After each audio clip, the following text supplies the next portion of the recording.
Hari ini saudara, Litbang Kompas merilis survei Pilkada Jawa Timur yang diselenggarakan pada 2 hingga 7 November 2024. Pilkada Jawa Timur diikuti oleh 3 pasangan calon. Survei dilakukan dengan wawancara tatap muka yang diselenggarakan oleh Litbang Kompas dari tanggal 2 hingga 7 November 2024 kepada 800 responden yang dipilih secara acak menggunakan metode pencuplikan sistematis bertingkat di Provinsi Jawa Timur. Tingkat kepercayaan survei mencapai 95%, di mana margin of error penelitian kurang lebih 3,46%. Survei ini, saudara, seluruhnya dibiayai sepenuhnya oleh Harian Kompas. Dari jajak pendapat yang dilakukan Litbang Kompas, 3,8% responden ini menyatakan dukungan pada paslon Lulu Nur Hamidah dan juga Lukmanul Hakim. 52,5% memilih paslon Hovifah Indar Parawansa dan Emil Elistianto Dardak. Lalu 20,9% responden memilih paslon Tri Risma Harini Zahrul Azhar Asumta. Sementara 22,8% responden masih belum menentukan pilihan atau tidak tahu.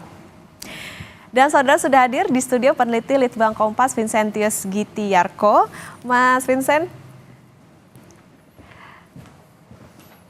Ya, selamat pagi Mas Vincent. Selamat datang di Sapa Indonesia Pagi. Mas Vincent, angkanya sudah muncul. Ini hasil terbaru jajak pendapat di Litbang Kompas. Faktor apa sebetulnya yang mempengaruhi responden memilih dan keluar angka-angka ini? Oke, Mbak. Dari angka ini sebenarnya pertama kita bisa melihat di balik ini adalah pertama-tama popularitas calon. Artinya keterkenalan dan juga pengetahuan responden atau calon pemilih Jawa Timur ini terhadap calon-calon yang ada gitu ya.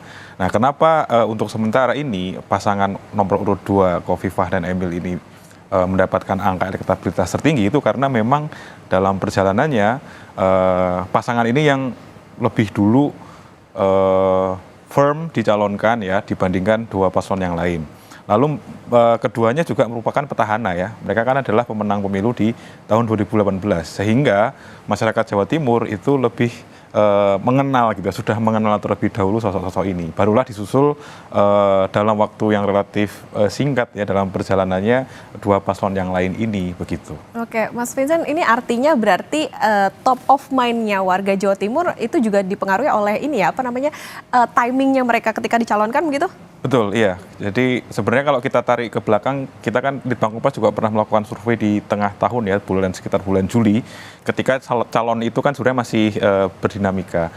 Waktu itu memang top of mind nama Hovifah itu, Bu Hovifah sudah muncul dengan angka yang paling tinggi. Waktu itu angkanya sekitar 28% gitu. Dan disusul oleh yang kedua adalah Bu Risma gitu ya. Oke, ini kan kita lihat juga 3 calon gubernurnya perempuan. Nah, apa artinya bahwa program yang menyangkut misalnya isu perempuan dari masing-masing paslon ini juga memengaruhi pilihan responden atau sebetulnya ada faktor lain yang membuat orang akhirnya memilih nama-nama ini? Iya, memang pilkada di Jawa Timur kali ini sangat menarik karena 3-tiganya adalah perempuan. Sehingga pertama kita melihat dengan angka undecided voters yang relatif tidak terlalu tinggi ya, 22,8%. Artinya masyarakat menerima bahwa tidak ada isu soal misalnya sosok perempuan itu menjadi pemimpin ya. Malah di sini kita bisa melihat masyarakat Jawa Timur lebih mementingkan tadi mungkin ya visi misi ataupun kualitas dari paslon ini. Dan kalau kita lihat visi misi yang mereka usung memang kelompok rentan dan perempuan juga anak-anak itu memang di masing-masing paslon itu mendapatkan perhatian khusus gitu. Oke, Mas Vincent, menarik kita melihat bahwa yang tidak tahu atau belum menentukan pilihan kan 22,8%. Ini kalau menurut Litbang Kompas sendiri, angkanya ini kecilkah atau seperti apa kalau melihat dari beberapa yang sudah memilih pasangan-pasangan ini? Oke. Kalau angka sekitar 22% itu relatif angka yang cukup wajar sebenarnya. Walaupun masih ini menjadi potensi tetap ditarik ceruk suara dari pemilih yang belum menentukan ini bisa ditarik. Tapi angka 22,8% itu relatif normal dalam konteks ketika kita bicara misalnya tingkat partisipasi pemilih terakhir ya di Jawa Timur ketika pemilihan presiden itu di angka sekitar 80%. Artinya kan angka golput atau orang tidak menggunakan hak pilihnya itu 20%-an. Artinya angka ini sebenarnya relatif wajar dibandingkan beberapa wilayah yang lain. Hanya memang bukan berarti ini akan tentuan nanti akan otomatis berujung golput gitu ya. Tergantung nanti dalam perjalanan sekitar 2 minggu ke depan apakah ada potensi aliran suara dari yang belum menentukan pilihan ini kepada paslon-paslon yang ada. Berarti artinya meskipun ini menjadi cerminan, masih dinamis sebetulnya sampai di hari pencoblosan nanti. Oke, jajak pendapat atau survei Litbang Kompas, saudara, juga soal elektabilitas berdasarkan gender atau berdasarkan jenis kelamin. Nah, kita lihat lebih detail dukungan berdasarkan gender ini.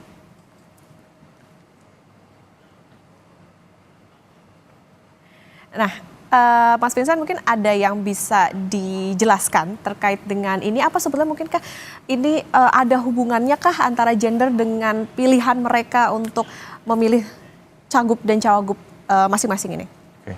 Kalau kita bandingkan ya secara angka itu memang kecenderungannya mirip ya, artinya baik itu responden laki-laki dan responden perempuan, aliran suaranya terhadap ketiga paslon ini relatif mirip kecenderungannya. Hanya memang kalau kita perhatikan lebih detail, ada selisih yang relatif terlihat di pasangan nomor urut 2 ya, Bu Khofifah dan Pak Emil ini mendapatkan suara yang cenderung lebih tinggi di pemilih perempuan.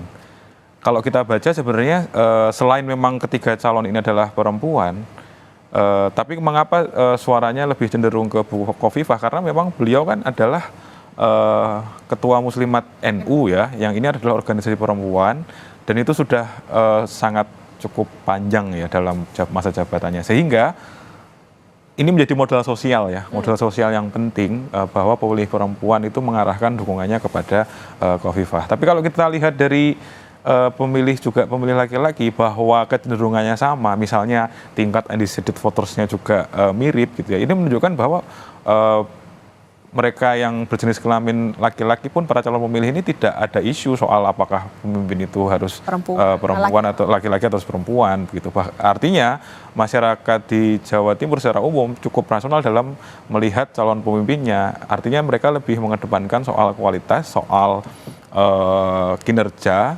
dibandingkan isu-isu yang lebih primordial soal gender misalnya. Gitu. Lagi-lagi balik soal yang di awal tadi bahwa ketokohan itu sebetulnya sangat mempengaruhi bagaimana orang bisa memilih cagup-cagupnya. Nah, saudara, kami bacakan terlebih dahulu dari pemilih laki-laki ini 4,8% mendukung Luluk Nur Hamidah dan juga Lukmanul Hakim. Nah, lalu 49,6% mendukung Khofifah dan Emil Elistianto Dardak. Kemudian 22,6% mendukung Tri Risma Hari Ini dan Zahrul Azhar Asumta. Sementara 23,1% belum tahu akan mendukung siapa.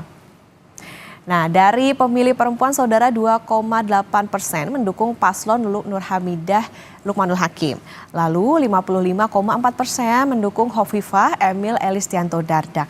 Kemudian 19,3% mendukung Tri Risma Hari Ini Zahrul Azhar Asumta. Sementara 22,6% belum tahu akan mendukung siapa. Nah, Mas, kan ini juga yang menarik tidak hanya soal bagaimana personal pemilih untuk memilih cagup dan cagup ini, tapi juga soal dukungan dari parpol. Sebarannya seperti apa kalau di Jawa Timur? Oke, kalau kita bicara soal parpol memang menarik ketika melihat kalau dari sisi, kita mungkin mulai dari Bu Luluk ya, yang paslon nomor 1, gitu, nomor 1. Nah, ini sebenarnya kan paslon ini diusung oleh PKB. Tapi mungkin karena memang dinamikanya menjelang pendaftaran ini banyak isu gitu ya, artinya PKB mungkin belum menggunakan mesin-mesinnya secara kuat sehingga malah pemilih PKB sebenarnya tetap melimpahkan suaranya kepada Khofifah. Dibandingkan misalnya komposisi soliditas partai-partai KIM ya yang mengusung paslon nomor urut 2 ini memang kalau kita lihat di balik angka ini memang lebih cenderung sudah mengerucut ke paslon yang diusung yaitu paslon nomor 2 Khofifah dan Emil. Nah, terakhir itu kita melihat PDIP ini juga menjadi menarik karena ternyata PDIP ini dalam situasi yang sekarang sementara terbelah. Artinya sekitar 45% ke suaranya cenderung ke nomor 2 Bu Khofifah dan Pak Emil, sementara Tri Risma Maharini dan Gus Hans ini mendapat angka sekitar 40% dari pemilih PDIP. Artinya kalau kita bicara parpol itu sementara ini yang terlihat solid itu adalah memang Kim ya di Jawa Timur gitu. Oke, kalau tadi bicara soal bagaimana parpol itu artinya masih punya peranan penting untuk bagaimana keterpilihan para cagup dan cawagup ini. Kalau di Jawa Timur sendiri dilihat pola pemilih atau daerah-daerah itu seperti apa sih Mas? Adakah kecenderungan misalnya bagaimana mereka melihat patronnya atau seperti apa dalam rasionalitas mereka dalam memilih ini? Iya, kalau dari hasil survei sih memang secara persepsi masyarakat melihat pertama-tama memang tadi ya kualitas lalu juga kinerja begitu ya. Tapi kalau kita bicara lebih detail tentu faktor wilayah Jawa Timur yang basis basis masyarakat Islam NU-nya kuat itu tentu sosok-sosok lokal itu akan menjadi penting karena dalam pencalonan ini kan juga bagian dari mengenalkan ya atau memperlihatkan bahwa oh ini adalah calon yang didukung. Itu tentu akan berdampak secara signifikan nanti terutama di menjelang akhir-akhir ya. Artinya tokoh-tokoh lokal memang dalam pilkada tentu menjadi sangat berpengaruh untuk mengarahkan dukungan gitu. Termasuk tokoh-tokoh lokal yang di partai. Makanya ketika partai-partai yang mengusung ini mungkin masih ada yang belum solid, itu maka pertanyaan besarnya adalah bagaimana tokoh-tokoh lokal yang menjadi kunci dari partai-partai ini bisa menggerakkan mesin-mesin itu. Kalau memang masih terbelah, nah itu yang masih menjadi pertanyaan apakah sudah berjalan dengan baik atau belum gitu. Oke, kalau secara kewilayahan gitu Mas, karena kan Jawa Timur dibagi menjadi 4 tuh. Nah itu seperti apa penjelasannya? Oke, kalau kita bicara sebenarnya ya karena angka sementara ini Bukofifa 52%, hampir di semua wilayah ya kalau kita bagi 4 misalnya di Matraman itu bagian barat, Mataram, lalu Are itu yang Surabaya Raya dekat bawah, lalu Pandalungan dan Madura memang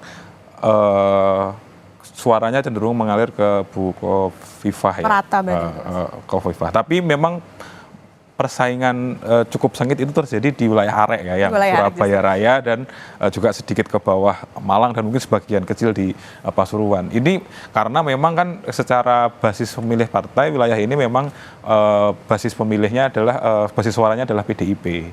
Yang pertama, lalu yang kedua adalah Bu Risma sudah pernah menjabat sebagai wali kota Surabaya sehingga secara personal mereka tentu sudah pernah mengalami sosok Bu Risma ini menjabat secara langsung sehingga seperti itu. Tapi kalau kita bicara keseluruhan memang angka yang 52,5% ini ternyata memang sudah menembus berbagai wilayah tadi ya, kecuali tadi misalnya kita bicara Are itu masih menjadi wilayah yang menantang ya untuk persaingannya. Artinya perebutan suara juga masih bisa terjadi lah ya, masih dinamis ya Mas? Iya tentu. Oke, baik, ini nanti kita tunggu seperti apa, bagaimana di hari-hari dekat pencoblosan kenyataannya seperti apa, karena kalau ini hanya menjadi gambaran tentunya saja sifatnya sementara, tapi mungkin bisa dilihat bahwa memang mereka yang tidak tahu ataupun belum menentukan pilihan masih ada 22,8%, meskipun ini masih wajar, tapi yang diharapkan justru tingkat keterpilih masyarakat yang memilih justru harusnya lebih tinggi Mas Vincent. Betul. Terima kasih Mas Vincentius Gitiarko sudah bersama di Sapa Indonesia Pagi. Sehat selalu Mas Vincent. Terima kasih.